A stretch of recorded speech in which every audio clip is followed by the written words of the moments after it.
U jednom malenom gradu, u jednoj malenoj školi bio je maleni Radec s velikim navijačima.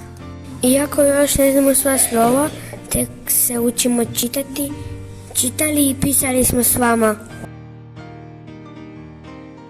Iako znamo računati samo do 5, računali smo s vama. Iako tek učimo slikati, slikali smo s vama. Iako smo tek krenuli u školu, vi ste nam pomogli da naučimo školska pravila. Iako tek učimo raditi kao ekipa, vi ste nas naučili što je sloga.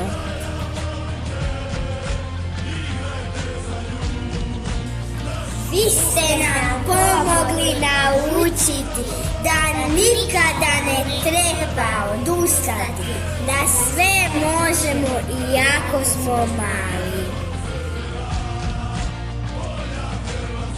Zbog svega toga vam hvala od vaših najmanjih, ali najvećih navijača. I